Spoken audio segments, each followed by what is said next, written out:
free. And it's on demand. Do it. Download the app from 19 News. Now you know.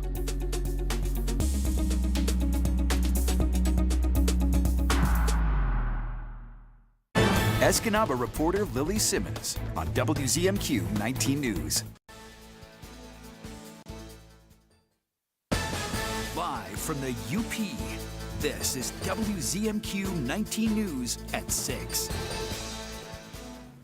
Good evening, everyone. We are starting with a look outside and air. It's kind of been snowing off and on all day today. Yep, and we'll expect that continuing throughout the week. We might have a brief break, taking a look at the Keweenaw waterway up there, courtesy of Michigan Tech University's weather cams. We're going to be fairly clear and dry until about 9 p.m. We'll see some snow showers moving in, and as you can see, as we get into those later hours, it's going to get a little bit more breezy, especially up north there in the Keweenaw. And those temperatures tonight, very cold. That's what we're going to expect for the rest of the week too. It is going to be very chilly, my friends. It's going to be winter, and tomorrow is the first day of spring. I'll have the outlook on that though after the break. Thanks, Ariane.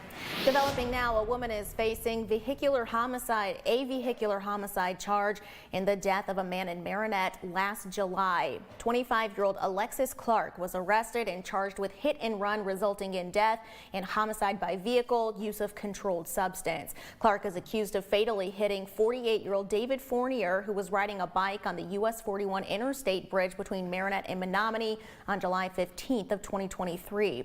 According to court records, Clark appeared for arraignment in Marinette County Circuit Court this afternoon. The Marinette County Jail confirms she is still in custody. WZMQ will provide updates as we learn more.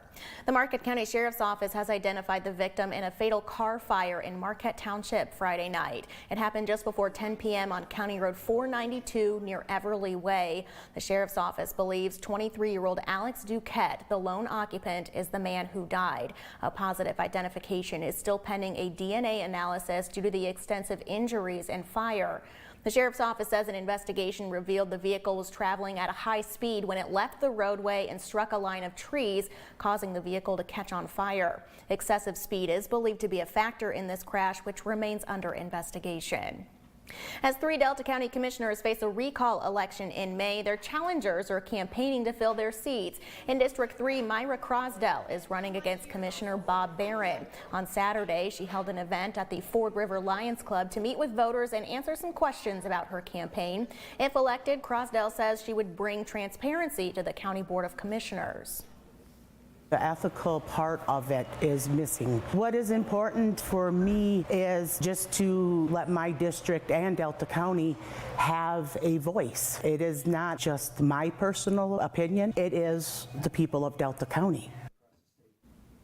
Commissioner Barron denies claims that the board lacks transparency. He says that's proven in the growing number of Freedom of Information Act requests it's responded to since the recall effort began. Normally have somewhere around 50, 60 or so FOIAs a year. And last year there was, I believe, well over 130. So a dramatic jump. To say that you're going to bring transparency, that's an old line, definitely needs work because we've always been transparent as far as my tenure. Crosdell will host her campaign's first fundraiser on Saturday. Barron says he will attend a meeting of the local Republican Party on Thursday. Meanwhile, Commissioner Barron has responded to a threat made against himself, Commissioner David Moyle, and Commissioner Robert Peterson. On March 8th, they received an email stating, "Resign now or you'll die next week." He told WZMQ 19 the threat is an act of domestic terrorism, saying the person who sent it should be prosecuted to the fullest extent of the law. Very serious. It's unnerving. I've never had this experience before in my life, and I don't wish it on anyone. We are so vulnerable for these sycophants to do something like this. As far as I'm concerned, it needs to be pushed to the nth degree. This is domestic terrorism, without a doubt.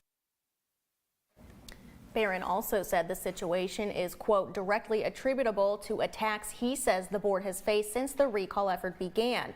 The Michigan State Police is investigating the incident. We'll have more on this developing story tomorrow night at 11:10 Central following the evening's County Commission meeting. The Michigan State Police is changing disposal methods for firearms. Previously, police were required to keep, destroy, or sell a surrendered firearm to a firearms dealer, but when they are disposed of, commonly only the receiver, the casing that has the serial number, must be destroyed, leaving the internal portions of the gun to be resold. The MSP's new method of disposal would ensure the entire firearm is broken and mented down.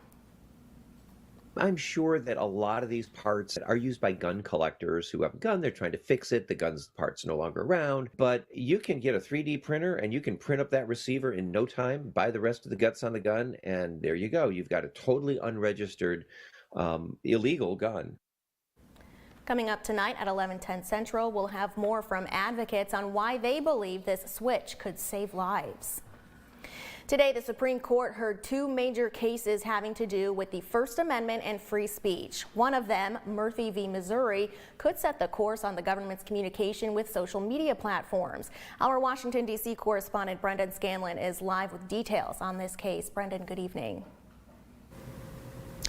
Hey there, Sarah. Good evening to you. Yeah, certainly a very busy day here in Washington for the Supreme Court. At question in Murphy v. Missouri is how much the government can or should communicate with or apply pressure to social media platforms like Facebook or X, formerly known as Twitter. Now, the plaintiffs in this case include the states of Missouri and Louisiana, as well as individuals who say their social media content was targeted by the Biden administration as they sought to limit misinformation about COVID-19, vaccine and mask efficacy, as well as the 2020 election. Now, the individuals allege the government used public statements and threats of regulatory action to influence social media companies to suppress content, which they argue violated their First Amendment rights. Now, attorneys for the Justice Department said there's a difference between persuasion and coercion. They discussed the importance of the government stepping in certain scenarios, especially when it relates to things like national security. They also argued that limits on government interaction with social media could harm efforts to curb anti-Semitism and hate crimes, and that this could also affect domestic law enforcement efforts to fight child sexual exploitation on digital platforms. Constitutional law experts say it's a bit of a gray area and that the outcome probably won't be clear-cut because it will be difficult to find a clear line that determines what actions the government can take without going too far. Many of the justices today expressed concern about hindering federal government communications with social media platforms on topics like public health, national security, and of course elections. Sarah, the court is expected to have a decision on this in the next 2 to 3 months or by the end of June. Reporting live on Capitol Hill for WZMQ 19 News, I'm Brendan Scanlon. Sarah, back to you. Brendan, thank you very much. Your first warning weather forecast is coming up after this break, plus life in the 906. Jim Koski is sharing some time-honored springtime traditions in the UP. And later, a UP manufacturing company is preparing for March Madness. We take a look at how Connor Sports in Amasa is making the floors for the NCAA tournaments. We're back in 2 minutes. John's Auto is quickly becoming everybody's favorite place to get their car fixed. That's because at John's Auto, communication is the key to service. When we have your car, you can expect to be updated on what's going on. And Craig here will explain repairs in terms I even understand, and I'm only 9. For a better service experience, come to John's Auto Marquette. And don't forget, we're still your #1 source for a pre-owned vehicle in Marquette County. John's Auto Marquette. There's never been a better time to switch to Spectrum. Spectrum Internet offers speed and reliability, while advanced Wi-Fi gives you best-in-class security for all your connected devices. And Spectrum Mobile delivers unlimited talk, text, and data with nationwide 5G included. Switch now and get Spectrum Internet for $49.99, plus advanced Wi-Fi and 1 Spectrum Mobile Unlimited line free for 12 months. Start saving today. Visit Spectrum.com, a Spectrum store, or scan to call now. 7.5 million children in Ukraine need to find water and shelter. They need a place to sleep and comfort in the dark. Show them the world cares. Support UNICEF, unicefusa.org/action. This is home for CBS. WZMQ 19.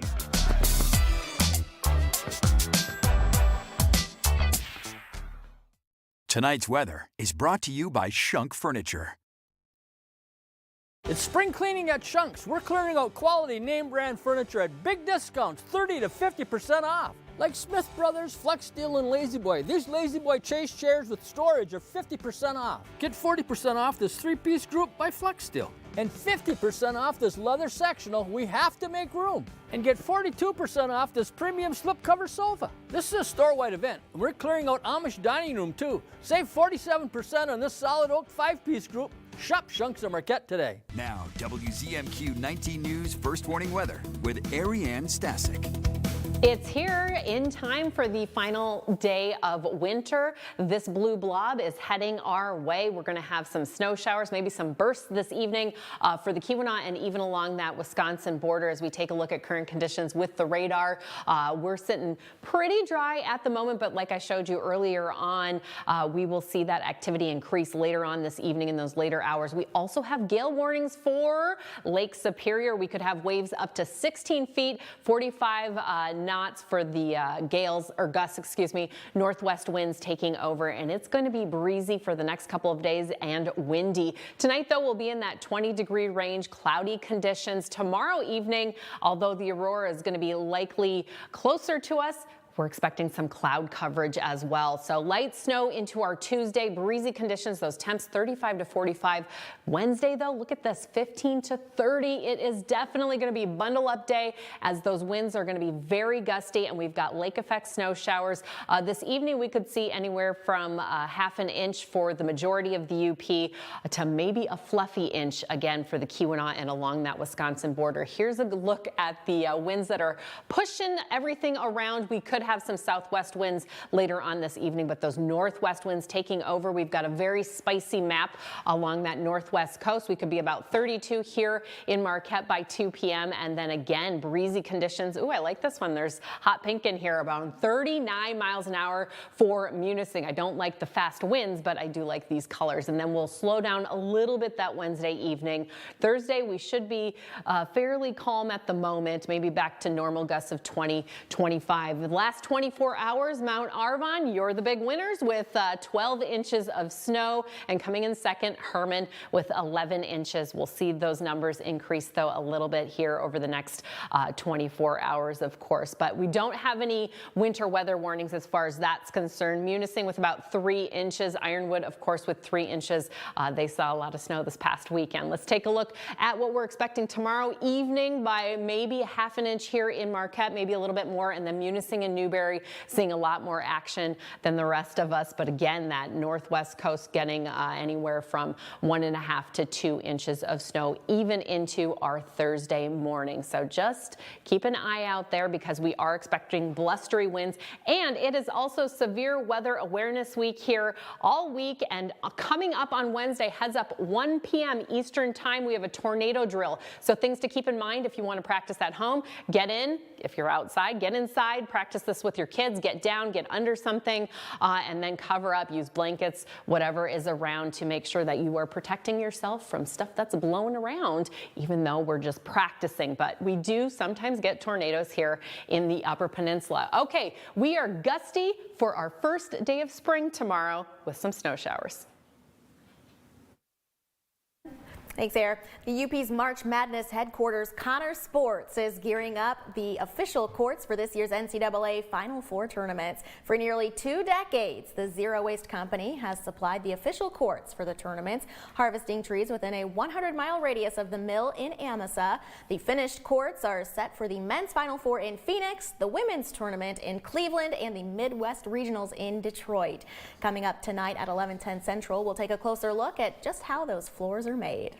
Our 19 News Insights is on the way next. We're looking ahead to a poetry event happening at Marquette's Library. That conversation is 2 minutes away. I had a brain aneurysm in the year 2000 here. No one was going to hire someone that had a disability or whatever. I went through a program here at Goodwill well over 20 years ago, and they hired me as soon as I was able to come back to work. They hired many people with disabilities and stuff and get them back into the workforce. My favorite thing I work at Marquette Goodwill is just interacting with the people. It's great atmosphere here and great people here. Goodwill treats everyone really good. So it's like a second chance almost, I was going to say. It really gets you back on your feet. Shop and donate to your local Goodwill. Elsbeth Tassioni, what's your name? We have to go ice skating. No, thank you. Please? No. Okay. Welcome to New York.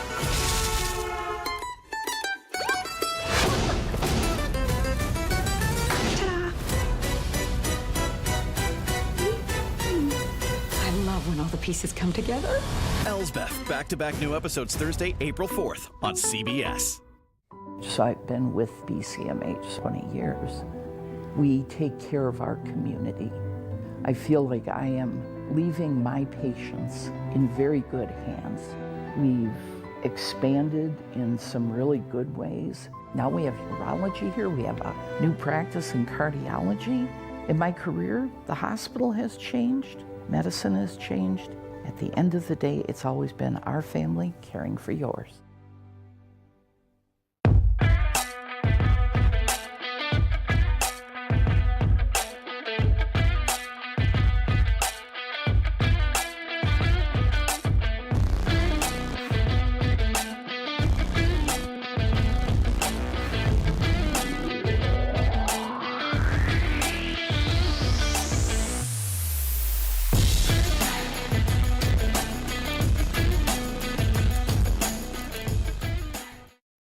You're watching the award-winning WZMQ 19 News, live and local with Sarah Blakely. April is Poetry Month, and the Peter White Public Library in Marquette is already preparing for an annual event to celebrate. It's the 3rd annual Great Lakes Poetry Festival, April 22nd through the 27th. Joining us tonight from the library is Andrea Marsh. Thanks for coming in, Andrea. Thanks, Sarah, for having me. Yes. Before we talk about poetry, we have one other major event happening in April that we got to talk about. It's a huge major event. Yes. International. Yes. So it is a solar eclipse. So I brought my NASA stickers just to remind everyone that the Peter White Public Library will not be handing out the proper eyewear. The sun-safe glasses. The sun-safe glasses. Yeah. But you can get them at Meijer, Lowe's for purchase. The Seaborg Center is going to give them out for free. Nice. Only during the event. You can't get them beforehand. Okay. But at the Nagani and Ishpeming Library, you can get them beforehand. So those are the places you're going to go. Cool. Tell all your friends. Oh, I will. And everybody watching, tell all of your friends. And that's April 8th. April in the 8th. Afternoon, isn't it? You double check on your internet devices. But it is definitely happening on April 8th, yes, for sure. Sadly, we will not get the full eclipse, but I think the closest area you can get that is Cleveland. So if you want to do a road trip, yeah. I got a road trip to Twizzlers. my mom's house in Indy. Perfect. Okay, so let's talk about Poetry Month. It's always so much fun that that's celebrated in April because poetry is just cool. So what is the Great Lakes Poetry Festival all about? So this is our 3rd annual Great Lakes Poetry Fest. And each year we've been getting larger and larger names. So this year our headliners are Raymond Luzak, and I'm super excited for him because he's a deaf poet. So he's going to be signing his poetry, which I've never seen before, and then he's going to have an interpreter tell us what his poems is about. So that's going to be a really cool interactive thing that our community gets to witness. Yeah. And then Diane Glancy, she is an international poet. She has produced, published so many works. The list goes on, it's like over 30. And so she's going to be coming up here and she's going to be doing a reading off of her new book. So that's something to catch too. Diane Glancy, she's going to be here Monday, April 22nd. That's a really big one too. And Raymond, he's going to be here at the beginning of the month before the solar eclipse on Thursday, April 4th. So those would be like, if you could only make it to 2 events, those would be the ones I would recommend you go to. Awesome. Are you a poet? Yeah, you know. You- I was when I was like in elementary school. I'm a fan of Shel Silverstein. He's the best. He's the best. Where the sidewalk ends, let me tell you. Well, they are having a poetry workshop. NMU's professor, Lindomina, she's going to be doing a free poetry workshop. Nice. And so I recommend all poets, young or old, new or advanced, to go to this event. And it's proudly sponsored by the Friends of the Library, the Library of Michigan, and some local publishing companies in Marquette. Awesome. Yes. I know the UP Poet Laureate is always very involved with supporting Beverly poetry. Mathern, she's going to be there. She might be joining the poetry I guess you could say archived, Frank, but the older former poet laureates they're going to make a comeback tour. Nice. Yeah, and that's on Wednesday, April 24th. So we got it all. Lots of cool events happening. Yeah. How does the week end then? This year we're doing something really new. We are partnering with Rippling River to have an afterglow.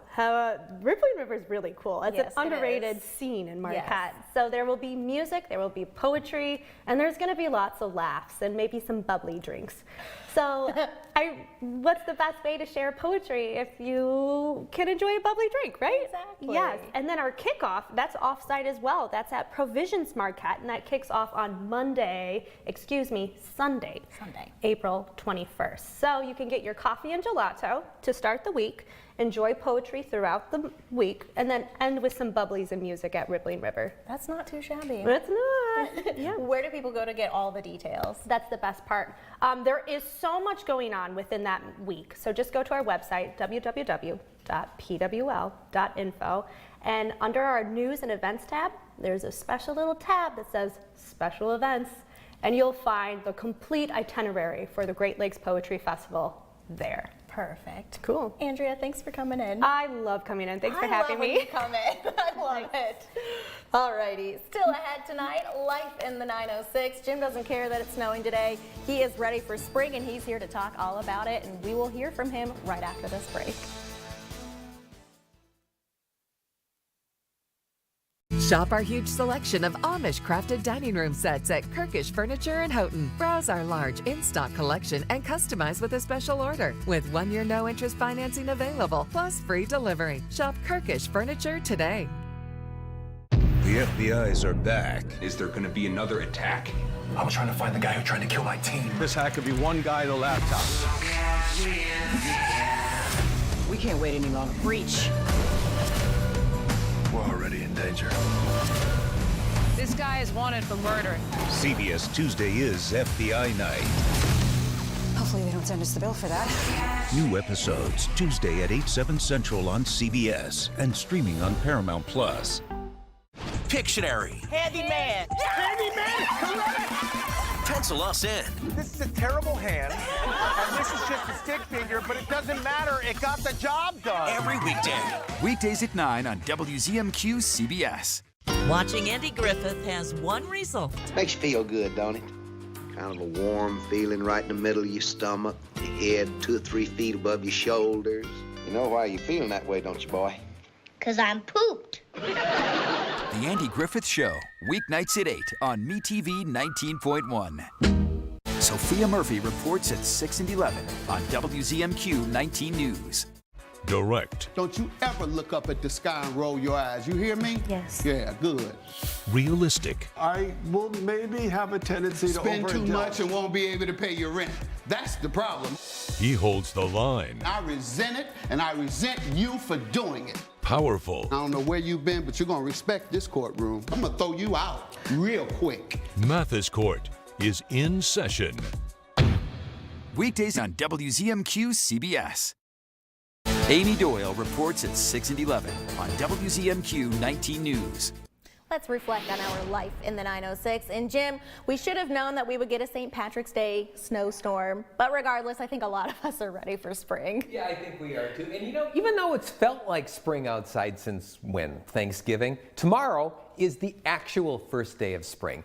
And that got me to thinking about time-honored UP spring traditions. Some, sadly, are no longer around, like the high school basketball tournaments that used to be held at the old Hedgecock Fieldhouse in Marquette.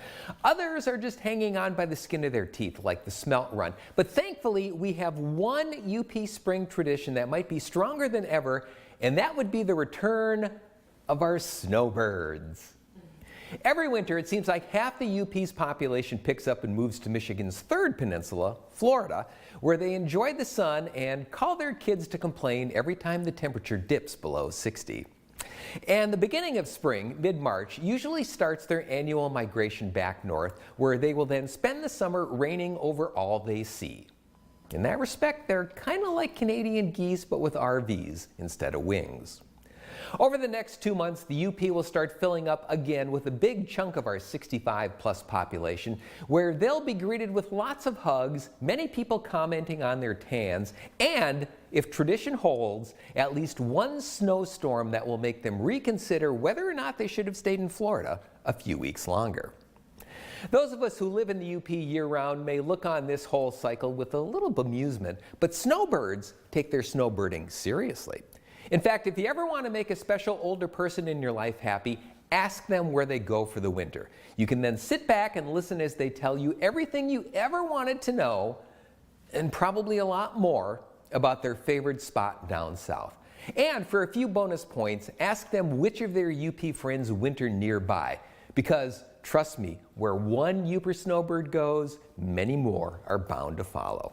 So now that it's officially spring, we can look forward to that one UP spring tradition that is still going on strong, the annual return of our snowbirds. I'm Jim Koski, and that's another slice of life in the 906. And Jim, you know, I think that that's probably one that's going to stick around forever. In fact, I would not be surprised if in the next 20 years, 80% of the UP left for at least a month or two. That could be true. Thank you very much, Jim. Over the weekend, Rubik's Cube enthusiasts put their skills to the test in Escanaba. Bay College hosted a World Cube Association event on Saturday. Competitors of all ages raced against the clock and each other to solve their cube. Matches included 3x3 cubes, a triangular pyraminx puzzle, and one-handed solves with 5 solves per match. Speed cubers from around the globe competed in similar events throughout the day, with results from each competition posted online. Love doing this, and it's a great opportunity because it's such a niche hobby. There's not a lot of people that do it, so it's great to have these sort of competitions where that people can socialize and have fun and get the results posted. To view the fastest times from the competition or to just learn more about the World Cube Association, head to WZMQ19.com. A major fundraising event for the Upper Peninsula Animal Welfare Shelter returned on Saturday. Saturday night, UPAWS held its Cause for Paws Party for Pets. It was a night filled with games, auctions, raffles, food, and more. All the money raised goes toward helping furry friends find their forever home. The UPAWS board and fundraising committee says everyone was so happy to have this event come back, as it's an important cause to them. Caring staff. We have a fantastic board of directors and so many amazing volunteers that just can get all these things together and just party for the pets. UPAWS staff say they are thankful to all who came out and supported the shelter on Saturday. We have some more flurries on the way. Ariane has the outlook right after this. Now you can leave home and leave the tanks behind with Inogen, the portable oxygen concentrator that moves with you. This little box changed my life. I can now do all those things that I want to do. You just press the button here, and there's my oxygen. Inogen portable oxygen systems are small and light and deliver up to 12 hours of medical-grade oxygen on a single charge. Now that I've got my Inogen, I've got my freedom back. I'm back to living again. Try an Inogen system free for 14 days. Call now. On the Jennifer Hudson Show. How did y'all come together? NSYNC's Joey Fatone and Backstreet Boys' AJ McLean are touring together. We can't wait to see, that's for sure. Plus, Night Course Melissa Rausch. Your kids, they really think you're a judge. Yes, I'll let them think I'm smarter than I am for a little longer. The Jennifer Hudson Show, tomorrow at 5 on WZMQ TV CBS, followed by 19 News at 6. Tonight, new evidence in the search for a missing college student. Then, should the U.S. government pressure social media platforms to remove misinformation? The Supreme Court weighs in. And before she ran a half marathon, she endured her own marathon on the CBS Evening News. Exceptional views are yours 24/7. Introducing the 19 News Skycam Network from WZMQ 19's Washington Street Studios, RRN Media Plaza in Escanaba, the slopes of Marquette Mountain, and views of Lower Harbor from One Marquette Place. Available anytime with the WZMQ 19 mobile app, WZMQ19.com, the WZMQ 19 YouTube channel, and whenever you join WZMQ 19 News live and local. Your crystal clear view of the UP, the Skycams of 19 News. MeTV decodes the Andy Griffith Show. This show was slicker than a firehouse pole the way you took us all in. That means you were very clever pulling a scheme on us. See if you can decode the Andy Griffith Show. Weeknights at 8. Misspeak earlier. I meant to say we could have some heavy bursts along the Keweenaw and north central portions of the UP tonight with those snow showers moving in. Tomorrow it's going to be a cold one tomorrow, 25 to 30 in the morning, and those gusts continuing. It's going to definitely be breezy for the rest of our week as we take a look at Esky. We'll have gusts there up to 20 miles an hour, maybe some flurries, and then mostly sunny on Thursday. Finally tonight, Marquette County was freezing for a reason on Saturday for the annual Law Enforcement Torch Run Polar Plunge for Special Olympics. Here is Ariane and me taking the plunge along with our Abby Lamb and Megan O'Connor. Organizers say about 130 brave people took the plunge, their biggest year yet, and more than $26,000 was raised, surpassing the $25,000 goal. Money goes to Special Olympics to help pay for the sports, uniforms, travel, anything that the athletes need so they don't have to pay for anything or their family doesn't. And if anybody still wants to actually make a donation to the cause, they can. They can go to somi.org. The Special Olympics organization thanks all who came out and supported. We'll see you back here tonight at 11:10 Central.